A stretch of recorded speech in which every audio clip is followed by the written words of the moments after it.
Avis vascular centre మన దేశంలోనే the best varicose veins hospitals.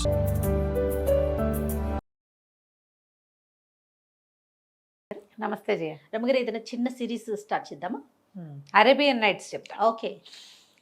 Arabian నైట్స్లో ఇంతకుముందు మనం ఒక కథ చెప్పాం. మామూలుగా ఇది మంత్రి గారి కూతురు రాజుగారికి చెప్తున్న కథలు కదా, సుల్తానికి చెప్తున్నాను.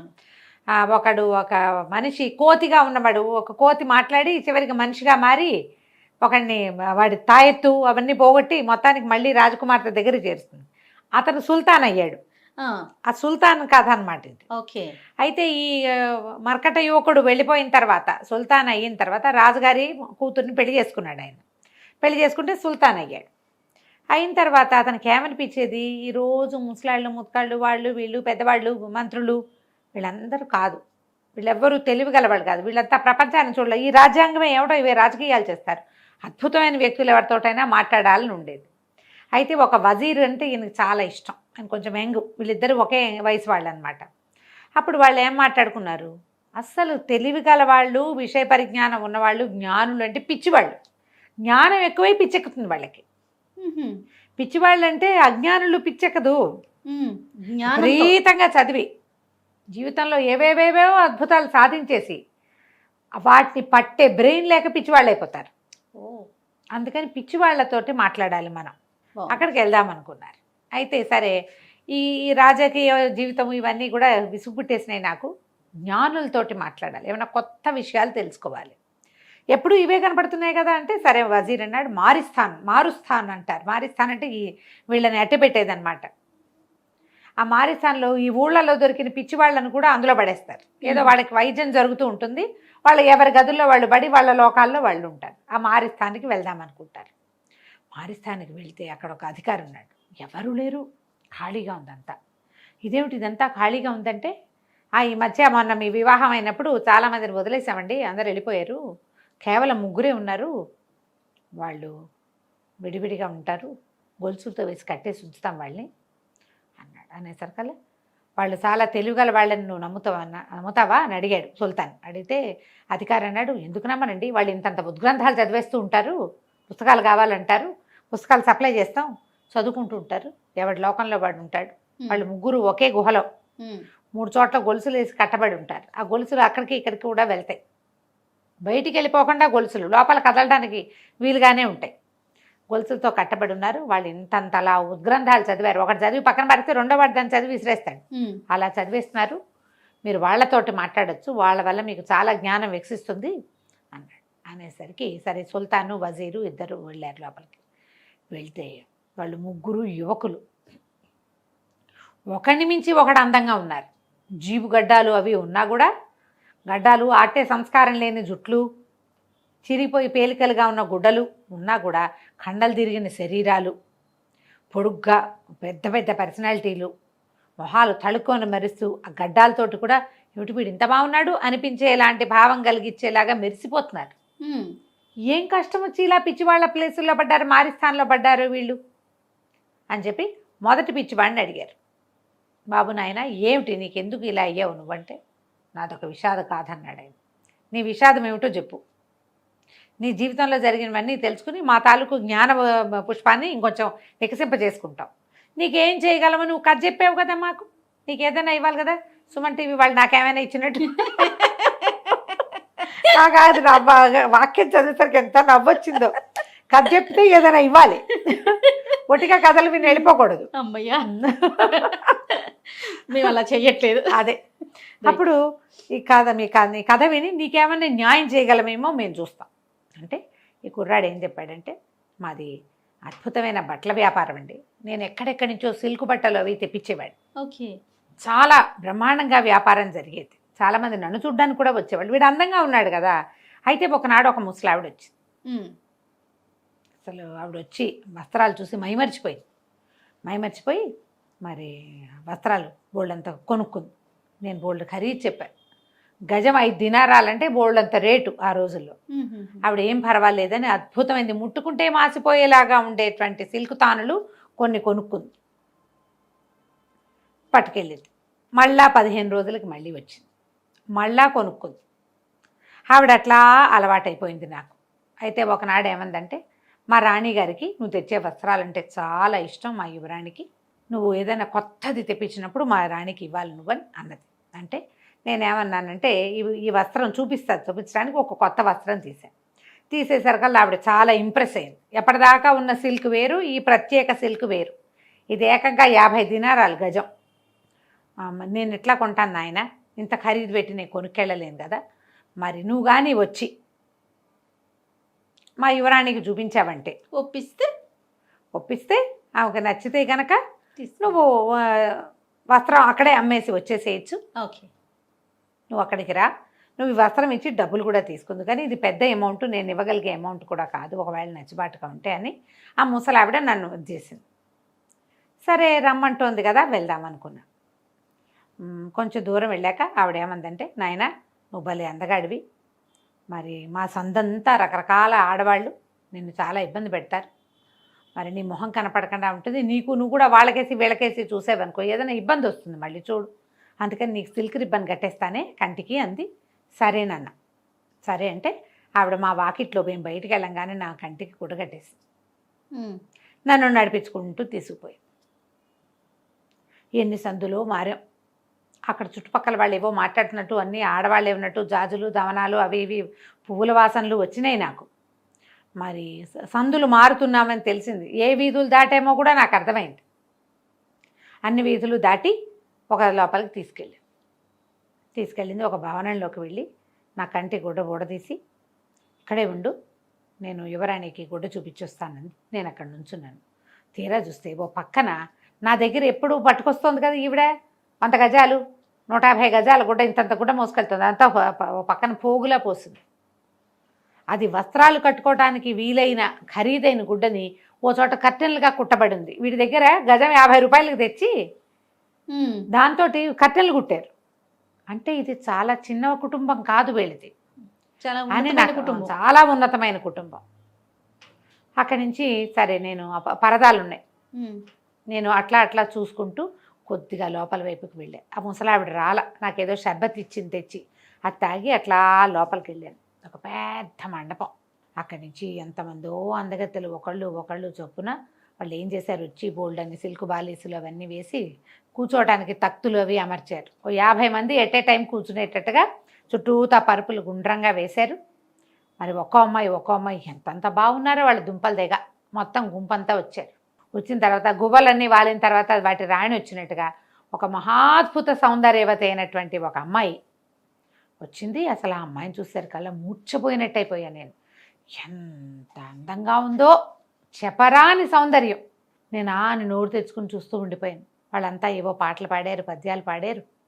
ఇంతలో ముసలమ్మ ఎవరైతే ఈ బట్టలు కొంటుందో ఆ బట్టలు కొన్న ముసలమ్మ నేను స్తంభం వెనకాల దాక్కుని ఇదంతా చూసేస్తున్నానని గమనించి నన్నేమో వాళ్ళ మధ్యలోకి ప్రవేశపెట్టింది. నేను దగ్గరికి వెళ్ళేసరికల్లా ఆ యువరాణిలాగా మధ్యలో ఉన్న గువ్వలాగా ఉన్న చిన్నది చాలా మెలక తిరిగిపోయింది. ఎంత సిగ్గుపడిందో నన్ను చూసి. ఆవిడ చెప్పింది, ఎందుకమ్మాయి సిగ్గుపడతావు, ఇన్నాళ్ళు నీకు మనసు దోచిన వస్త్రాలు తెచ్చింది ఈ అబ్బాయే, వీడి ఛాయిస్, భలే అద్భుతమైన వస్త్రాలు తెస్తాడు అని చెప్పి పరిచయం చేసింది. ఆ అమ్మాయి చాలా సిగ్గుగా కళ్ళు బాల్చి, అందుకేగా నేను ప్రేమలో పడింది అన్నది. నేను ఆశ్చర్యపోయాను. నేను బట్టలు తీసుకెళ్తేనే నా దగ్గర నుంచి బట్టలు కొనే ఇది నా మీతో ప్రేమలో పడిందా అని చాలా ఆశ్చర్యపోయాను నేను. అక్కడి నుంచి ఆవిడేమంది, ఆ ముసలావిడ, ఒట్టుగా ప్రేమలో పడితే ఏముందమ్మా, ప్రేమలో పడిన వాడిని ప్రేమించిన వాడిని సొంతం చేసుకోవాలండి. నేను ఆశ్చర్యపోయాను.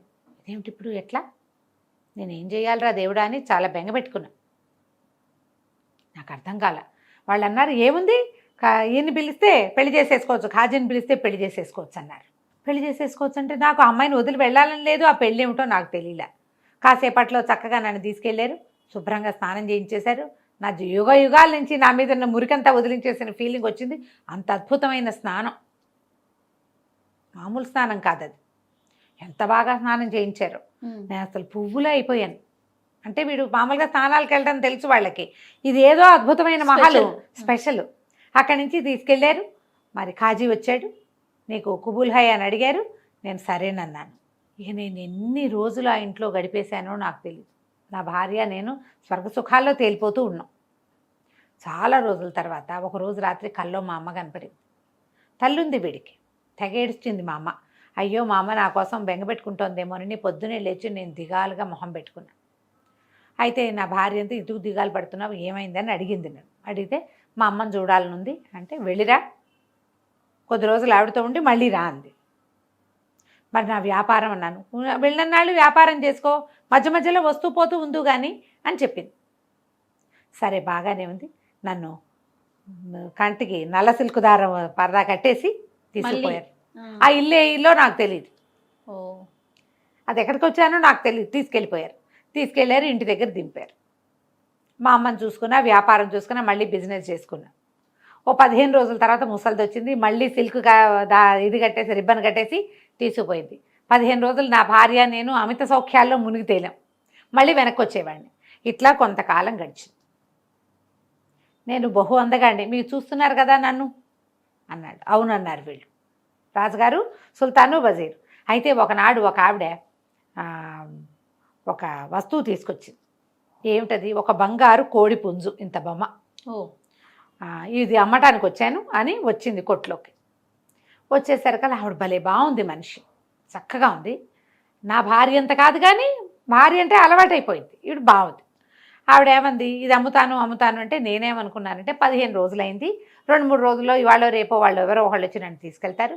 భార్యకి గిఫ్ట్గా ఇవ్వడానికి బంగారపు కోడి పుంజు బొమ్మ బాగా పనిచేస్తుందని ఎంతో బాగుంది. దాన్ని అటు ఇటు తిప్పి చూశాను. దాని ముక్కుకి ఒక పచ్చ ఏదో పెట్టారు, కంటికి ఒక వజ్రం పెట్టారు. ఇంత బొమ్మ చాలా బాగుంది. దీని ఖరీదు ఏమిటంటే ఆవిడంది, ఏమీ వద్దు, నిన్ను ఒక్కసారి ముద్దు పెట్టుకొని ఇవ్వమంది అనేసరికల్లా ఇది ఆశ్చర్యపోయాను నేను చాలా.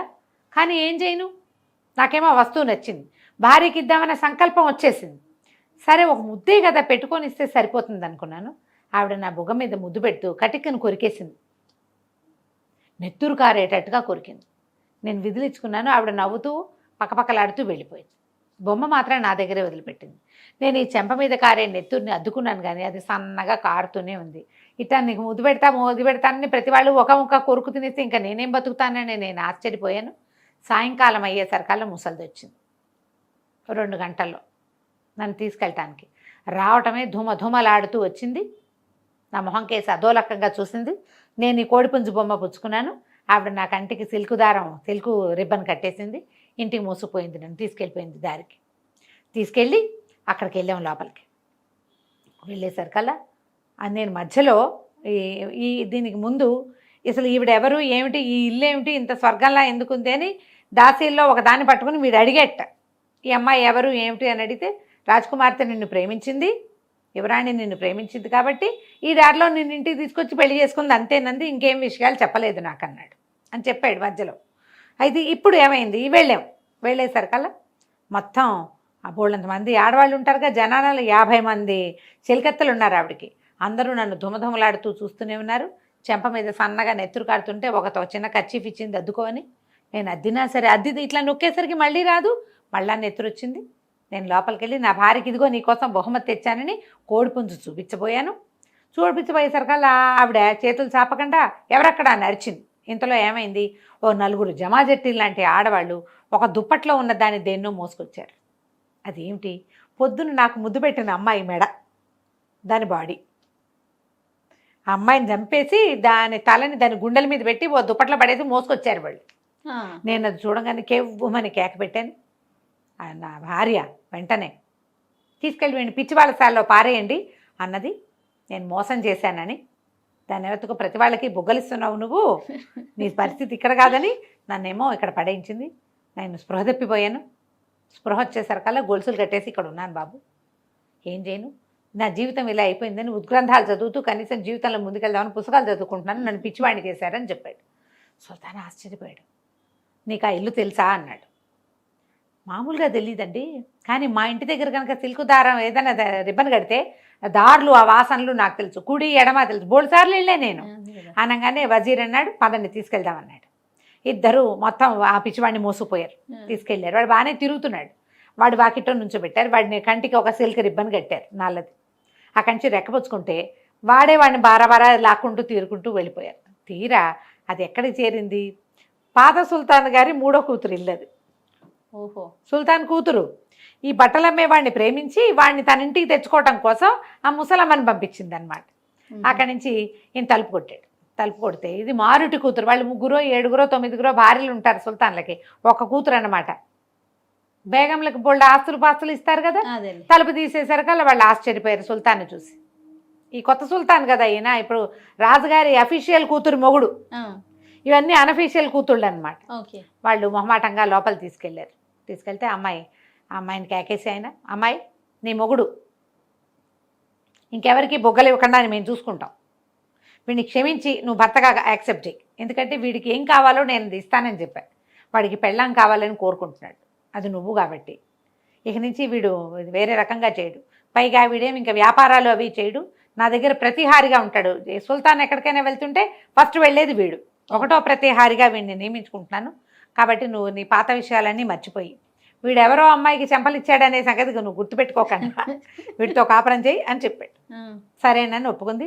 వెంటనే వీడిని తీసుకుపోయి వాడికి క్షవరం చేయించి వాడిని చక్కగా రెడీ చేసి, అప్పుడు రాజుగారు స్నానం చేయించి వాడిని పువ్వు కంటే తేలిగ్గా చేసేసి, ఇప్పుడే కాదు 2-3 రోజుల్లో పంపిస్తాము, మేము మళ్ళీ ఇంకో పిచ్చివాడి వ్యవహారం తెలుసుకోవాలని ఇతను వెంట పెట్టుకుని మళ్ళీ మారుస్థానికి వెళ్ళారు. వెళ్ళాక రెండో పిచ్చివాడిని కేకేశారు, బాబు ఏమున్నాయన నీ సంగతి అంటే, వీడు ఆవిడ్ని ప్రేమించి ఆమె వెనకాల పడి తెచ్చుకున్నాడు కష్టం, నేను ప్రేమించక తెచ్చుకున్నానండి. మాకు కూడా ఒక బట్టల దుకాణం ఉండేది, బట్టలు కాదు అది, అందులో ఏంటంటే రకరకాల ఫ్యాన్సీ సామాన్లు ఉండే ఫ్యాన్సీ షాపు, స్త్రీలు వాడుకునే ఎన్నో రకాల వస్తువులు ఎన్నో ఉండేవి. నాకు 16-17 సంవత్సరాలు. అప్పుడు నేను ఆడపిల్లల వైపు చూసేవాడిని కాదు అస్సలు. ఎవరైనా వాళ్ళు వీళ్ళు ఆడపిల్లలు ఎవరైనా నన్ను రాసు పూసుకుని కనుక బిహేవ్ చేస్తే వాళ్ళకి బుద్ధి చెప్పేవాడిని. నలుగురిలో అందరూ కూడా చాలా అద్భుతంగా ఉన్నవాడు వీడు గ్రంథంలో చెప్పబడిన అద్భుతమైన లక్షణాలు ఉన్నాయి వీడికి, మగపిల్లాడంటే ఇలా ఉండాలని మెచ్చుకునేవాళ్ళు, నేను అలా ఉండేవాడిని. నేను ఎందుకంత వ్యధవేషం వేసేవాడినో నాకు ఇప్పుడు తట్టట్లేదు, ఓవర్ యాక్షన్ అనమాట. ఎవరైనా అమ్మ ఈ అమ్మాయి నాకేసి చూస్తుంది, ఏమండి మీ అమ్మాయి నాకేసి చూస్తుందని వాళ్ళకే చెప్పేసేవాడు, అలా చేసేవాడిని. అయితే ఒకసారి నేను నా కొట్లో బిజీగా ఉండగా ఒక నీగురో బానిస ఒక అమ్మాయి వచ్చింది. అమ్మాయి లోపల దాచిపెట్టిన ఒక ఉత్తరం ఇచ్చింది.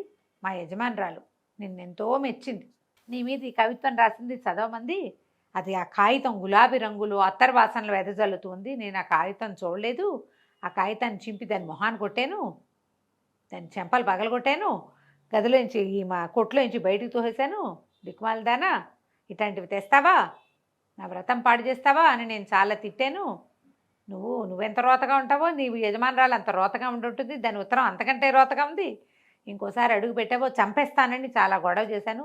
చుట్టుపక్కల వాళ్ళంతా ఆహాహా ఒక బానిసని పంపించిందంటే ఒక అమ్మాయి, వాళ్ళకి బాగా డబ్బులు ఉండుంటాయి, పైగా ఉత్తరం చింపి ముక్కలేస్తే ఆ ముక్కల తాలూకు వాసన మొత్తం సందంతా వ్యాపించింది, ఇట్లాంటి కాగితం మీద ఉత్తరం రాసి పంపించిందంటే ఎంత సమర్థురాలో కదా ఆ పిల్ల, అట్టాటి పిల్లని కాదంటున్నాడే వీడు, ఓరిని వీడి తాలూకు పాతివ్రత్యం అంటే ఏమనాలి దాని బ్రహ్మచర్యం అని అందరు మెచ్చుకున్నారు నన్ను.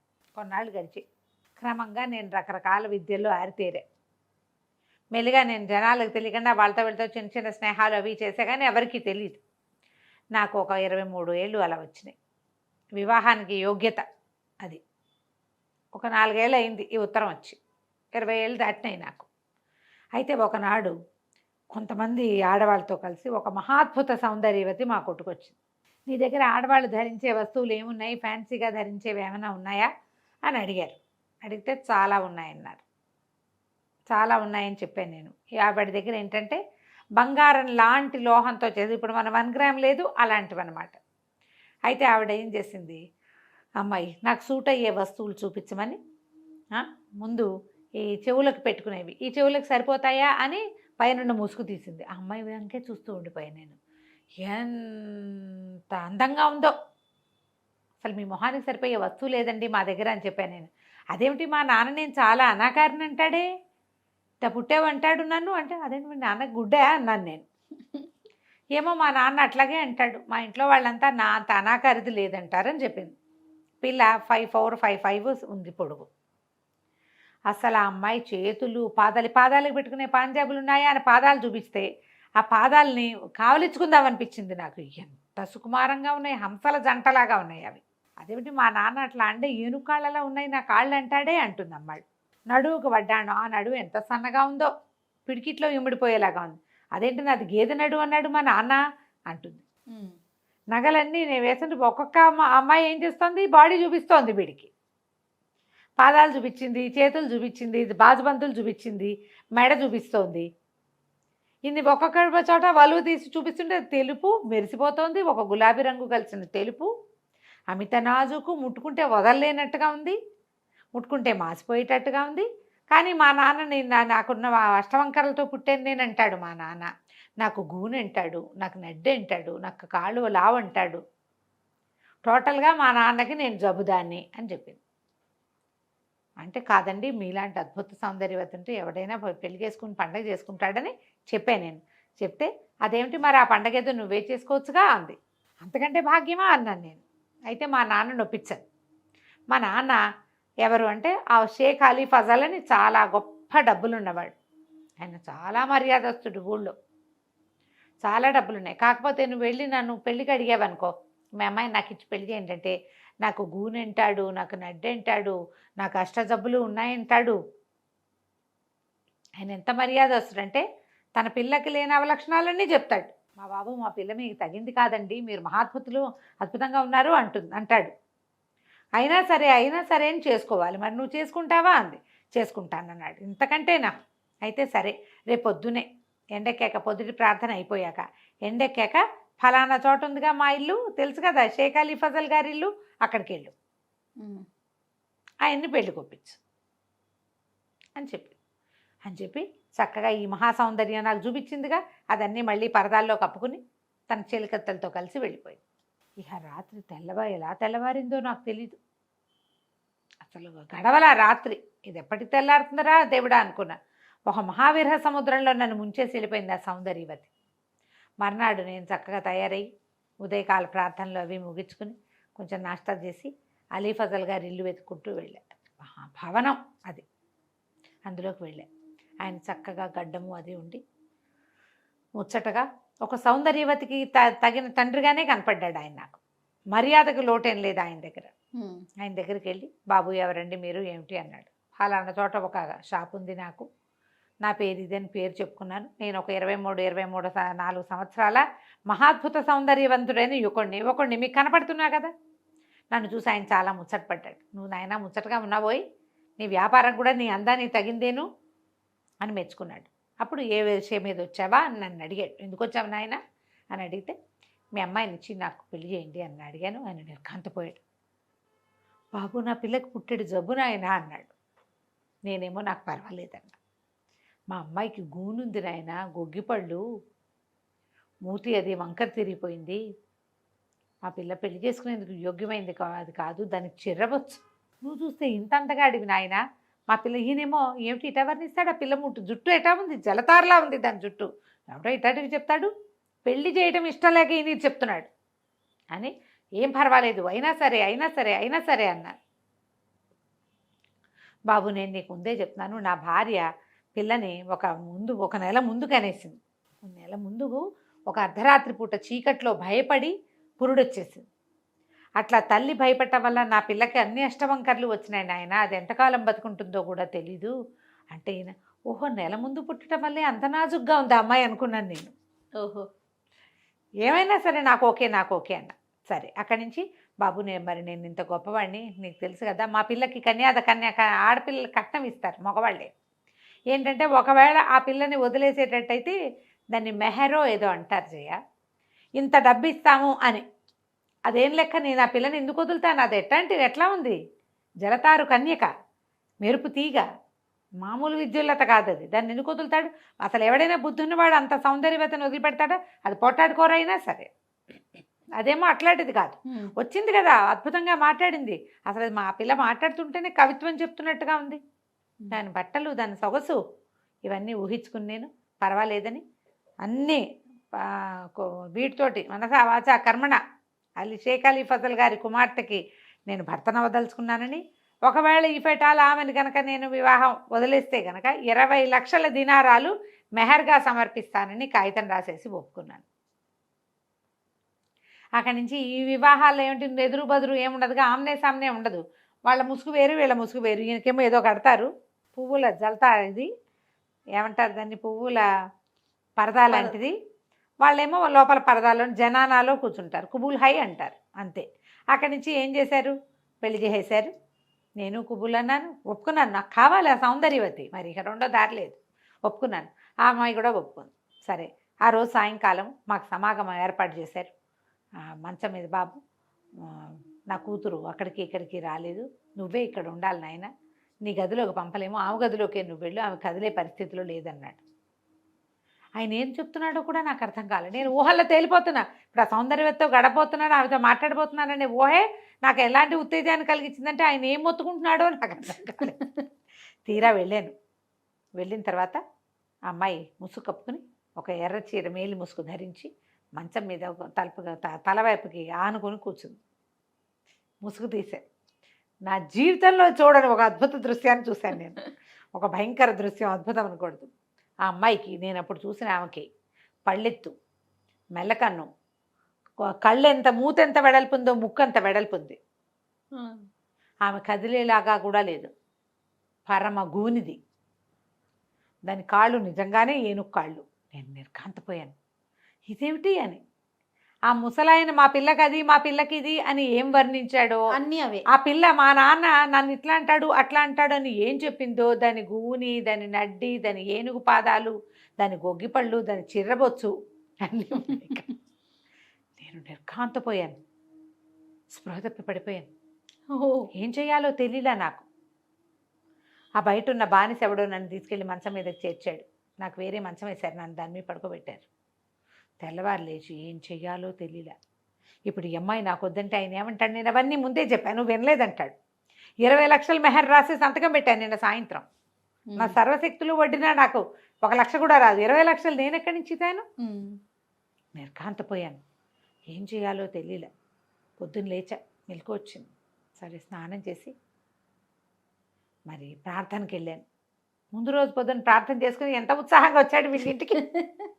సరే, భోజనశాల ఏదో ఉంది ఒక పెద్దది, అందులోకి వెళ్ళా. అందరూ కంగ్రాచులేషన్స్ చెప్పారు. అలీ ఫజల్ గారు అమ్మాయిని పెళ్లి చేసుకున్నావు కదా, మాకు షర్బత్తులు లేవా, మాకు అవి లేవా, ఇవి లేవా అన్నారు. దేనికి షర్బత్ ఇవ్వాలి? ఆ సౌందర్యవతికి ఇవ్వాలా, నేను కట్టాల్సిన 20 లక్షలకి ఇవ్వాలో నాకు అర్థం కాల. ఆ భోజనశాలలో 2 చేతుల్లోనూ నెత్తి ఇరికించుకుని కూర్చుని ఉన్నాను నేను. ఇప్పుడు ఏం చేయాలో తెలియటల్లా. దాన్ని పెళ్లి చేసుకున్నా దాంతో కాపురం ఎట్టా చేయాలో తెలియదు. అది మంచం మించి కదలలేదు ఆ ఘటం. నా అమ్మాయికి ఏదో జబ్బు పాపం. నేను కాంతిపోయేసరిగా ఈ లోపల కిలకిల్లాడుతూ శబ్దాలు వినపడ్డాయి. తీరా చూద్దును కదా, ఏ సౌందర్యవతి అయితే నా షాపుకు వచ్చి పెళ్లి చేసుకోమని ప్రోత్సహించిందో మహాద్భుత సౌందర్యవతి, అది చిలకత్తలతో సహా వచ్చేసింది భోజనశాలకి. పక్కపక్క నవ్వింది నన్ను చూసి. కొత్త పెళ్లి కొడుకు శుభం కలుగ్గాక అంది. నేను నెత్తి మీద చేతుల్లోంచి తలెత్తి చూశా. ఎందుకు నన్ను ఇట్లా చేశావు అని అడిగాను. అడిగితే మరి నా ఉత్తరాన్ని నువ్వు చింపేలేదు అని అడిగింది. అడిగేసరికి అప్పుడు నాకు అర్థమైంది. 4 ఏళ్ల క్రితం ఒక అమ్మాయి నాకు ఒక ఉత్తరం రాసి పంపిస్తే ఒళ్ళు కొవ్వుతోటి నేను దాన్ని చింపేశాను. నా బానిసను కొట్టేవు కూడా, మర్చిపోయావా నువ్వు అంది. ఆ పక్కనున్న మేలు ముసుగుల్లో ఒకటి ముసుగు తీసి చూపించింది. ఆ రోజు చెంపకాయలు తిన్న బానిస. శాస్తి చేశాను నీకు అని చెప్పేసరికి నాకేం చేయాలో తెలియలే. బతిమలాడాను, నీ కాళ్ళ మీద పడతాను, నీ పెళ్లిలోంచి ఎలా బయటపడాలో చెప్పు. నిజంగా బయటపడతావా? డబ్బు ఉన్నాయి కదా అని అలీ ఫజల్ గారి కూతుర్ని ఏలుకుంటావా? నాకు డబ్బు వద్దు, నువ్వే కావాలి. డబ్బులు లేకపోయినా పర్వాలే, ఎట్లా ఈ పెళ్లిలో నుంచి బయటపడ్డాను? 20 లక్షల దినారాలు నేను ఎక్కడి నుంచి ఇస్తాను అంటే ఏం పర్వాలేదు అని చెప్పి ఆవిడ ఒక ఉపాయం చెప్పింది నాకు. ఈ ఉపాయం చేయి, నువ్వు పెళ్లిలో నుంచి బయటపడతావు, తర్వాత మనం పెళ్లి చేసుకుందామంది. సరే, నేనేం చేశాను, జేబులో ఉన్న కాస్త చిల్లర సరి చూసుకుని అక్కడికి ఇక్కడికి వెళ్ళొచ్చి వాళ్ళందరినీ మా ఇంటికి పిలిచి వెళ్ళిపోయాను. అలీ ఫజల్ గారి బిల్డింగ్కి మధ్యాహ్నం భోజనానికి బూరాలు అమ్మేవాడు ఒకడు, చేపలు అల్లేవాడు ఒకడు, మేదర బుట్టలు అమ్మేవాళ్ళు ఒకళ్ళు, ఒక కుటుంబం. అక్కడి నుంచి సర్కస్ దీని మీద గడి మీద ఆడతారు కదా వాళ్ళు, ఇట్లా 6-7 కుటుంబాల వాళ్ళు వాళ్ళ వాళ్ళ సామాన్లతో సహా మధ్యాహ్నం భోజనానికి వచ్చారు. పెళ్ళయింది కదా, వీళ్ళందరూ నా చుట్టాలండి అని నేను పరిచయం చేశాను. ఈయన నిర్ఘాంతపోయాడు. ఏమిటైనా నీకేదో షాప్ ఉంది, మీ నాన్న ఎవరో ఫలానా అని చెప్పినట్టున్నావు, ఇదేమిటి మేదర్ వాళ్ళు, ఈ సర్కస్ వాళ్ళు, ఈ డేరాల వాళ్ళు, అక్కడి నుంచి మాటలేసేవాళ్ళు, వీళ్ళంతా నీకు చుట్టాలా అన్నాడు అని అడిగాడు ఆయన. అవునండి, వీళ్ళంతా నా బంధువులు, పెళ్ళయింది కదా, మరి ఒక వారం రోజులు పెళ్లి వాళ్ళకి విందులు చేస్తారు కదా మీరు ఎలాగూ, నిన్న పెళ్లి చేసుకున్నాను అందుకని మా వాళ్ళని పిలిచానన్నాను. ఆయన నిర్ఘాంతపోయాడు. బాగానే ఉంది, పిల్లాడు అందంగా ఉన్నాడని చేసుకుంటే వీడి చుట్టాలు వీళ్ళ, రేపొద్దున మన వాళ్ళందరికీ ఎట్లా పరిచయం చేస్తాం? ఆయనకంతా ఎవరు కోటీశ్వర్లు ఆయన చుట్టాలు. ఈ మేదర్ వాళ్ళని బుడబొక్కల వాళ్ళని నేను ఎక్కడ పరిచయం చేయను? ఆయన నిర్కాంతిపోయాడు. బాబు ప్లీజ్ దయచేసి నన్ను వదిలేవా అని అడిగాడు. బతిమలాడాడు. వీళ్ళ చుట్టాలని అని చెబితే నా పరుగు పోతుంది నైనా, నా పిల్లకి పెళ్లి కాకపోయినా పర్వాలా, అది ఎట్లాగూ చచ్చిపోతుంది 4 రోజుల్లో, ఆ లోపల ఏదో దానికి పెళ్లి సరదా తీరుద్దాం కదా అనుకున్నా నేను. ఎలాగూ నువ్వే వచ్చావు కదా అని, చచ్చే పిల్లకి పెళ్లి సరదా తీరుద్దామనుకున్నాను, నీ అంతటి నువ్వు వచ్చావు కదా అని నేను ఈ పని చేశాను, నన్ను వదిలే అని బతిమలాడాడు. ఈ సలహా ఇచ్చింది ఎవరు ఇతనికి? ఆ అమ్మాయి. ఈ పెళ్లిలో నుంచి బయటపడాలంటే ఆయనకి విరక్తి పుట్టించాలి నువ్వు. ఆ విరక్తి పుట్టించాలంటే మేదర వాళ్ళని, టక్కుటమారం వాళ్ళని, బుడబక్కల వాళ్ళని, అక్కడి నుంచి సుత్తి సానంతో ఏదో పనులు చేసుకునే వాళ్ళనే నా చుట్టాలని పరిచయం చేయాలి. ఆయన కోటీశ్వరుడు, ఈ చుట్టాలని భరించలేడు.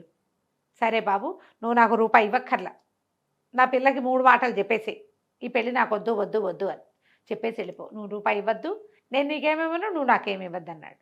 సరే నేను ఆ 3 మాటలు ఆ అమ్మాయికి చెప్పేసి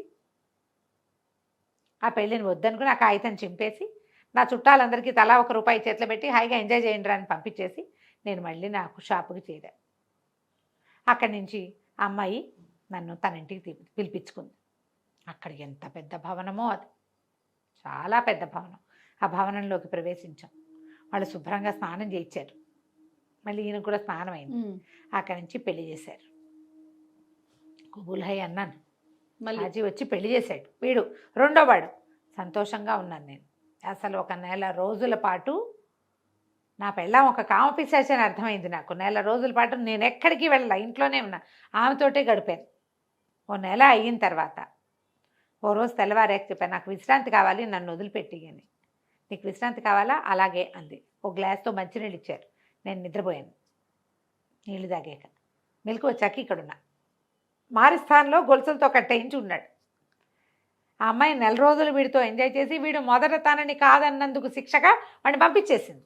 ఓసిని ఆల్రెడీ పెళ్లి చేయించింది కదా. పెళ్ళైతే అవుతాయి ఈ పెళ్ళిళ్ళన్నీ. తీరలేదు కక్ష. ఓకే, పెళ్లి చేయించి వాడు తన దారికి వచ్చేలా చేసింది. విశ్రాంతి కావాలి అనగానే వెళ్ళిపోమంది. ఇప్పుడు నీకు విశ్రాంతి కావాలని చెప్తున్నారు వాళ్ళు, నీకు విశ్రాంతి కావాలి కదా అందుకని ఇక్కడ పెట్టామన్నారు. అనగానే ఈయనకి ఆ అమ్మాయి వర్ణన అంతా వింటుంటేనే వజీర్కి అర్థమైంది. బాబు ఆ ఇల్లు ఎక్కడుంది నాయన అన్నాడు. అదేనండి, ఒక పెద్ద మసీదు ఉంది కదా, దాని వెనకాల ఉన్న భవంతులు, వరుస భవంతుల్లో మామిడి చెట్లు, గుల్మహార్ చెట్లు ఉన్న ఒక మహాద్భుతమైన భవంతి అండి అని అనగానే వజీర్ చెప్పాడు, సుల్తాన్ గారు 2 కూతురండి ఈ అమ్మాయి అన్నాడు. అనగానే మన సుల్తాన్ గారు, కొత్త సుల్తాన్ గారు వెతోడల్లుండి వెంటపెట్టు తీసుకుపోయాడు. ఇద్దరు ప్రతిహారులు, మొదటి ప్రతిహారిని వీడిని తీసుకెళ్ళి ఆ ఇంటి తలుపు కొట్టాడు. తలుపు కొడితే తలుపు తీసి ఈ కొత్త సుల్తాన్ని చూసి వాళ్ళు ఆశ్చర్యపోయారు, లోపలికి పిలిచారు. ఆ వెనకాలన్న మొగుడిని కొరకొరా చూసింది అమ్మాయి. చూసేసరికల్లా సుల్తాన్ అన్నాడు, అమ్మాయి నీ మొగుడిని, వాడి యొక్క అహంభావాన్ని క్షమించు, వాడు విశ్రాంతి అడగకుండా నీతో ఉండటానికి సరిపడా వాడికి షర్బతులు అవి మేము తాగిస్తాం, నువ్వు ఉంచుకో వీడిని, కానీ వాడిని వదిలిపెట్టేయద్దు, ఎందుకంటే వీడిని నేను 2వ ప్రతిహారిగా నియమించుకుంటాను, ఇక మీద వీడు నాతో ఉంటాడు. సుల్తాన్తో ఉండేవాడి స్థాయి పెద్ద స్థాయి కదా, అంతేగా కదా, కాబట్టి వీడిని మొగుడుగా యాక్సెప్ట్ చెయ్యి, ప్రస్తుతానికి మాతో వదిలిపెట్టు, వేరే కథ వినాలి, ఆ కథ కూడా విన్నాక మళ్ళీ నీ దగ్గర తీసుకొస్తామని చెప్పి ఆ 3వ పిచ్చివాడికి కూడా 2వ పిచ్చివాడికి చక్కగా క్షవరం చేయించి శుభ్రమైన బట్టలు తొడిగించి వాడిని ప్రతిహారిగా నియమించుకుని మళ్ళీ మారుస్థానికి బయలుదేరారు. అక్కడ 3వ పిచ్చివాడిలా కట్టేసున్న ఒక కుర్రాన్ని పట్టుకున్నారు. వీళ్ళు ఎంగే, వాడు ఎంగే, వాడు ఇంకా ఎంగు, ఇంకా లేతగా ఉన్నాడు వాడు. సరే వాడిని పట్టుకున్నారు. ఏమిట్రా నాయన నీ సంగతి అని అడిగితే వీడు ఏం చెప్పాడంటే, నేను అమ్మా నాన్న లేరు, నాకు మదరసాలో చదువుకుంటూ హాయిగా ఆటాడి తిరుగుతుండేవాడిని. చిన్నప్పుడు నన్ను ఎంత ముద్దు చేసేవాడు. వాడు ఇప్పుడే చాలా బాగున్నాడు, 22-23 ఏళ్ళ వాడు, మహా అందంగా ఉన్నాడు. చిన్నప్పుడు పిచ్చ ముద్దుగా ఉండేవాడు. అసలు నన్ను చూసిన వాళ్ళు ఎవరైనా వాళ్ళ చేతిలో ఉన్న బంగారపు వస్తువైనా నా చేతిలో పెట్టి నన్ను ముద్దు చేసేవాళ్ళు. నా చుట్టుపక్కల పిల్లలందరికీ నేనంటే అసూయగా ఉండేది. ఏమైనా తినటానికి కూడా నాకే పెట్టేవాళ్ళు ఎక్కువ. వీధిలో పిల్లాడు కనపడతాడు, ఆ చేతిలో ఉన్న జిలేబీ ఏదో కొట్టు దగ్గర నిలబడితే 2 జిలేబీ తునకలు తీసి వాడి చేతిలో పెట్టేవాళ్ళు. అంత ముద్దు అనమాట, అపరిమితమైన ముద్దు సాగింది. నేను అట్లాగే వాళ్ళ దగ్గర వీళ్ళ దగ్గర మన జూదశాలల దగ్గర, తర్వాత ఏమో ఈ భోజనశాలల దగ్గర తిరుగుతూ మెల్లిగా జ్ఞానాన్ని పెంపొందించుకున్నా. ఒకసారి ఒక పాఠశాలకు బయట ఒక పెద్ద ఆయన నన్ను చూశాడు. ఎంత కళ ఉందిరా నీ మొహంలో అని నన్ను దగ్గర తీసుకున్నాడు. నువ్వు అక్కడికి ఇక్కడికి తిరగద్దు, నేను నీకు జ్ఞానాన్ని బోధిస్తా. ఈ తిండి తిప్పలు, ఈ సౌందర్యము, అందంగా ఉండటం ఇది కాదు ఇంపార్టెంట్. మనిషికి ఏది ఇంపార్టెంట్ అంటే భగవంతుడు అని చెప్పి రోజు నాకు బోధించడానికి నన్ను తనతో తీసుకెళ్ళిపోయాడు. ఒక పాత ఇంట్లో ఉండేవాడు. ఒకనాడు ఆయన లోపల ఉన్నాడు, నేను దాని మీద ఊరికే చెప్పాడు నాకు ఏమి ఇవ్వాల, నాకు ఏదో ఆహారం పెట్టాడు. నేను కానీ ఆ తర్వాత ఆయన వెనకాలే తిరగాల్సి వస్తుందేమోనని నేను వెళ్ళలా. అయితే ఒకనాడు ఒక పాత ఇంటి పైన పక్షిగుడ్ల కోసం పిల్లలు ఆడతారు, పక్షిగుడ్లు ఇవి కూడా వేసుకుంటారు, ఆమ్లెట్లు వేసుకోవడానికి కూడా ఆట చేస్తారు కదా పల్లెటూళ్ళు అంటే. అట్లా నేను పక్షిగుడ్ల కోసం ఒక పురాతన పాడుపడిపోయిన ఇంటి పైకి ఎక్కితే ఆ కప్పు పగిలిపోయి ఉన్న కప్పు లోపల నుంచి నాకు కనపడ్డాడు.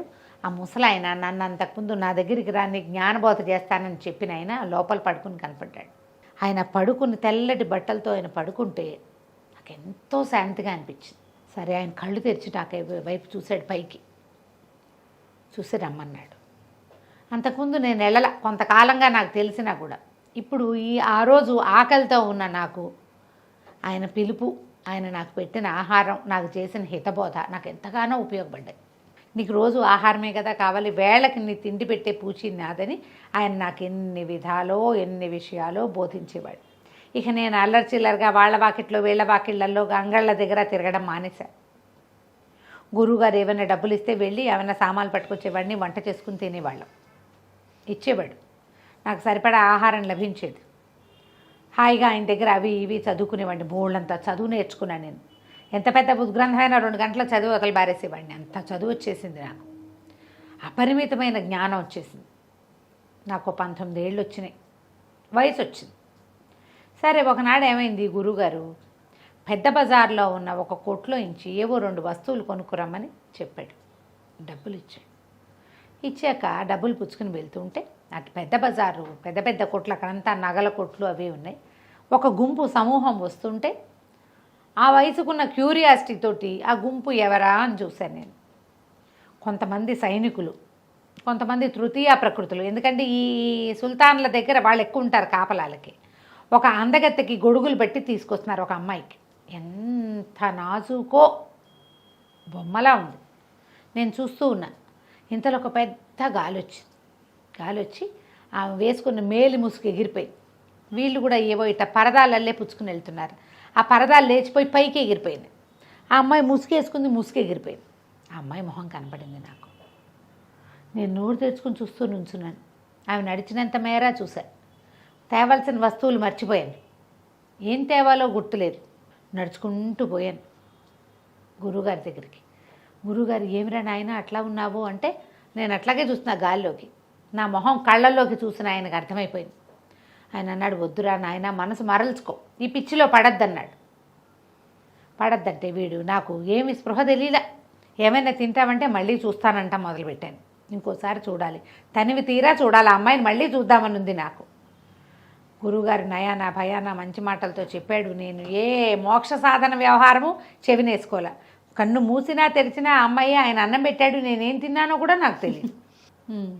ఉప్పు ఎగిపోయినా ఒళ్ళు తెలియకుండా తినేసా. ఏ గురువుగారు చాలా విరక్తి వచ్చింది, ఆయన చాలా దుఃఖంలో ఉన్నాడు. ఒరే నిన్ను ఒకటి బాగు చేద్దామనుకుంటే ఇలా అయిందిరా నాయన. సరే ఓ పంచి, నేనేదో ఇట్లా పడుకుంటా కానీ అవతల గదిలో ఒక కుండలో మూత పెట్టా, ఆ లోపల కాటి కొద్ది పట్టుకురా అన్నాడు. ఆ కాటికి పుచ్చుకొచ్చాక ఏమన్నాడు, ఆ కాటికని తీసి ఇట్లా నా కంటి మీద రాశాడు, కళ్ళ మీద రాశాడు. అబ్బాయి నీ పై భాగం ఎవ్వరికీ కనపడదురా, నడుము కాళ్ళే కనపడతాయి అందరికీ. నువ్వు ఎక్కడికి కావాలంటే అక్కడికి వెళ్ళి ఆ పిల్లని చూసి వచ్చేసి అని చెప్పాడు. గురువు ఎంత దుఃఖంలో ఉన్నాడో. ఆయనకి ఏమిటో అప్పుడే అన్నం తిన్నాడు, ఓపిక లేనట్టుగా అయిపోయాడు. ఆయన మంచం మీద పడుకున్నాడు. నేను బయటికి వెళ్ళాను. జనం అంతా నాకేసి చూస్తున్నారు. నా నడుము దగ్గర కింద భాగం కనపడుతోంది, పై భాగం ఎవరికీ కనిపించట్లా. అందరూ ఆశ్చర్యపోతున్నారు. ప్రజలంతా విచిత్రంగా చూస్తారు కదా పై భాగం లేని వాడిని. అక్కడి నుంచి రాజభట్లు వాళ్ళు వీళ్ళు వచ్చి అందరూ జనానా వాళ్ళు కూడా చూడదలుచుకున్నారు. వాడు ఆడో మగో ఏం తెలుసు, ఎవరో ఒకళ్ళు విచిత్ర ప్రాణి. ఆడాళ్ళు చూస్తామంటున్నారు, రమ్మంటున్నారంటే సరే జనానాలో కూడా నన్ను తీసుకుపోయారు. నన్ను రమ్మన్నారు, నేను వాళ్ళ వెనకాల నడిచి వెళ్ళిపోతా. బండెక్కమన్నారు, నేను బండెక్కా. నా పై పార్ట్ కనపడదు ఎవరికి, నేను ఎవరో ఎవరికీ తెలియదు. వెళ్ళాక ఆ జనాల్లో ముందు రాజస్థానంలోకి తీసుకెళ్లారు. రాజుగారు, మంత్రులు, వాళ్ళు వీళ్ళు, సుల్తాను, వాళ్ళు వీళ్ళు, వజీర్లు అంతా చూశారు. చూసిన తర్వాత జనం కూడా చూస్తామంటే ఆ లేడీస్ అంతఃపురంలోకి నన్ను పంపించారు. నేను తనివి తీరా చూశాను రాజుగారు ఆఖరి కూతురు. ఎంత అందంగా ఉందో. వాళ్ళెవ్వరూ, నేను మనిషిని కనపడకపోవడంతో మగవాడిని తెలిసినా కూడా కాళ్ళు అవి కనపడతాయి కదా, పైజమా లాంటిది కనిపిస్తుంది, వాళ్ళు ఎవ్వరూ పాటించలే. నేను అందరు ఆడవాళ్ళని చూసాను. అందులో నాకు నచ్చిన అందగతిని వాళ్ళ పొద్దున్న నేను ఎవరిని చూశానో దాన్ని తన్ని తీరా చూశాను. ఎంతసేపు ఉన్నానో అక్కడ.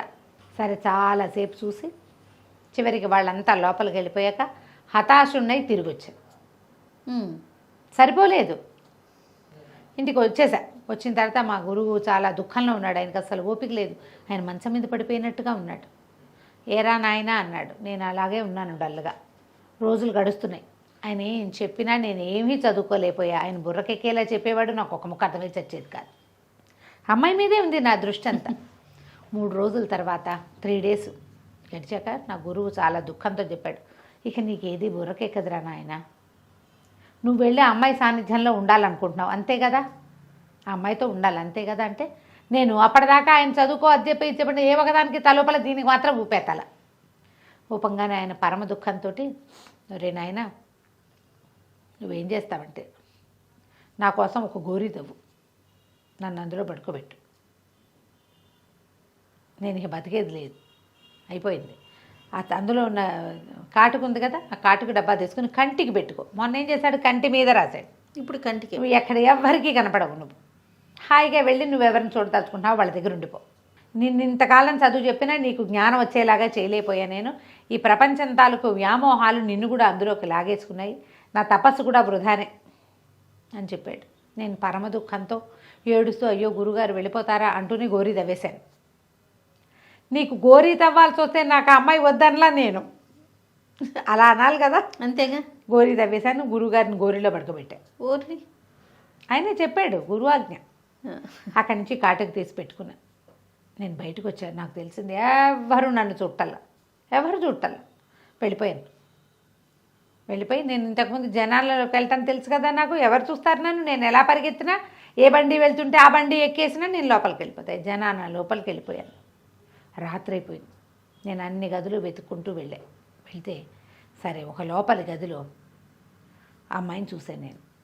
ఒక పల్చటి పైజమా లాంటిది ఏదో వేసుకుని రాత్రిపూట నైట్ డ్రెస్ వేసుకుని ఆ పిల్ల పడుకుంది.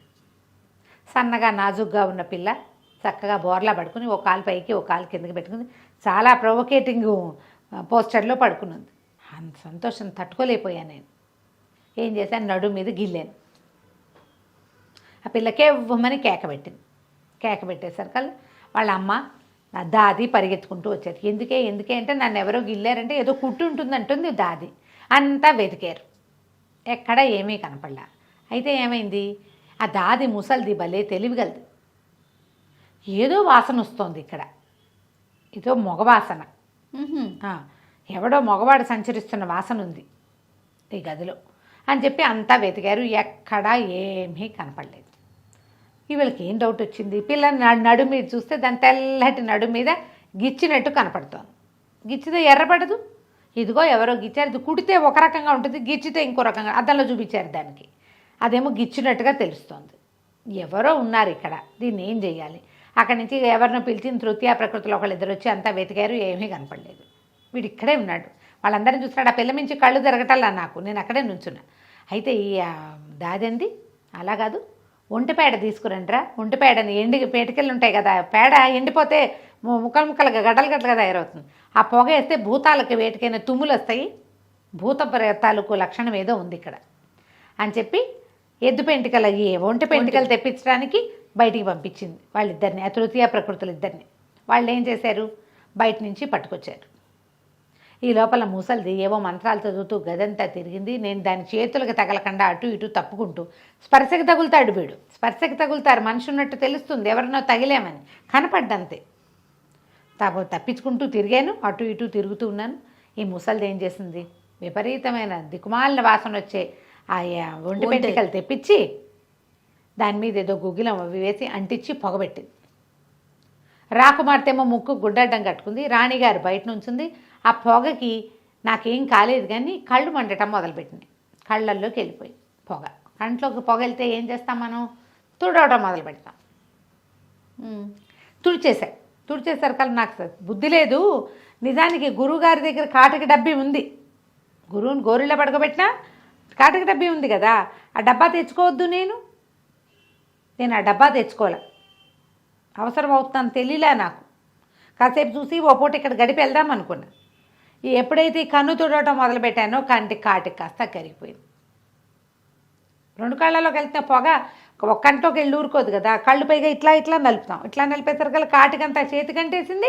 నేను కనపడ్డం మొదలుపెట్టా. అంతే. అక్కడి నుంచి దాది కేవు మన కేకలు పెట్టేసింది. అమాంతను నా మీదకి దూకి నన్ను ఒడిసి పట్టుకుంది.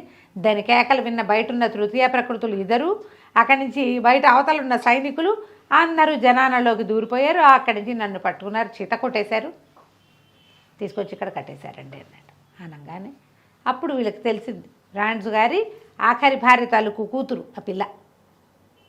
సరే ఈయనేం చేశాడు, మళ్ళా ఈ 3వ వాడికి గిడ్డం అన్నీ షేవింగ్ చేయించి కుర్రాన్ని చక్కగా తయారు చేసి తన వెనకాల తీసుకెళ్ళి పాత సుల్తాన్ గారి ఆఖరి రాణిని పిలిచి, మీ కూతురు ఫలానా మహాద్భుత అందగత్త అయిన పిల్ల ఉంది కదా, ఆ పిల్లని వీడికి ఇచ్చి చేయండి.